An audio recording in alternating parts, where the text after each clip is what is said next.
காணாத கடவுளை நேசிக்கிறதுக்கு உனக்கு குவாலிட்டி வேணும்னா காண்கிற சகோதரனை நேசிக்கிற குவாலிட்டி உனக்கு வேணும்டா.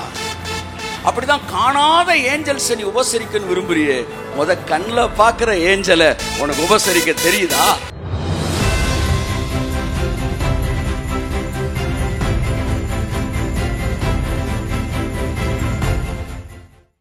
பழைய ஏற்பாட்டில் இருந்து தூதருடைய வருகை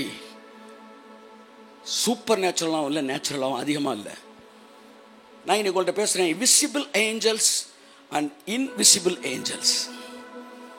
நீங்கள் எல்லாரும் இன்விசிபிள் ஏஞ்சல்ஸே தேடிக்கிட்டு இருக்கீங்க, ஆனால் விசிபிள் ஏஞ்சல்ஸை அசெப்ட் பண்ணுறீங்க. You are criticising, you are diminishing, you are despising the visible angels. இயேசு சொன்னார், யோவான் சொன்னான், தான் காண்கிற சகோதரனை ஒருவனுக்கு நேசிக்க தெரியலனா காணாத கடவுளை நீ எப்படி அப்போ நேசிப்ப? அப்ப காணாத கடவுளை நேசிக்கிறதுக்கு உனக்கு குவாலிட்டி வேணும்னா காண்கிற சகோதரனை நேசிக்கிற குவாலிட்டி உனக்கு வேணும்டா. அப்படிதான் காணாத ஏஞ்சல்ஸ் நீ உபசரிக்கன்னு விரும்புறியே, கண்ணில் பார்க்கிற ஏஞ்சலை உனக்கு உபசரிக்க தெரியுதா? அவனை மதிக்க தெரியுதா? அவனை கனம் பண்ண தெரியுதா? காடஸ், நான் நீ திரும்பி பார்க்கிறேன், என் வாழ்க்கையில் எத்தனை ஏஞ்சல்ஸ் கர்த்தர் வந்து அப்பாயிண்டட் ஏஞ்சல்ஸ் அனுப்பியிருக்கிறார். அவர் எவ்வளவு அன்பா இருந்தா. சிலர்லாம் என் வாழ்க்கையில் எனக்கு ஊழியம் செய்த பிறகு தங்களுடைய ஊழிய ஓட்டத்தை முடிச்சிருக்கிறாங்க, அதுக்கப்புறம் ஊழியம் பண்ணலை. ஏன் ஆண்டவரேன்னு கேட்டேன். அவங்களுக்கு நான் கொடுத்த வேலையே ஒன்றை கொண்டு வர்றதுக்கு தான், அவன் வேலை முடிஞ்சுன்றார்.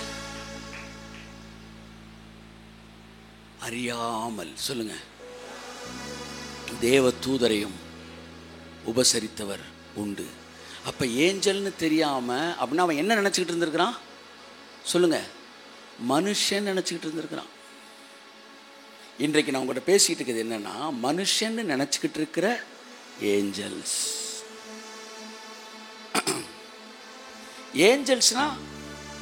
ஏஞ்சல்ஸ்ன்றதை நாங்கள் எப்படி ஏற்றுக்கொள்ள முடியும்? அவன் உன் வாழ்க்கையில் வந்ததுக்கு அப்புறம் உன் வாழ்க்கையில் நடந்ததை கொஞ்சம் நினைச்சுப்பார். உன் வாழ்க்கையில் ஏற்பட்ட திருப்பு முனையை நினைச்சுப்பார். உன் வாழ்க்கையில் நடந்த திறந்த கதவுகளை நினைச்சுப்பார். உன் வாழ்க்கையில் நடந்த சுகத்தையும் விடுதலையும் ஆரோக்கியத்தையும் நினைச்சுப்பார். உன் மனதில் ஏற்பட்ட மாற்றங்கள் நினைச்சுப்பார். அந்த எவிடன்சஸ், அந்த சாட்சிகள் தான் உனக்கு சாட்சியாக நிற்கிறது. அவன் உனக்காக அனுப்பப்பட்ட தேவனுடைய தூதன். கரங்களை தட்டி கர்த்தருக்கு நன்றி சொல்வோம்.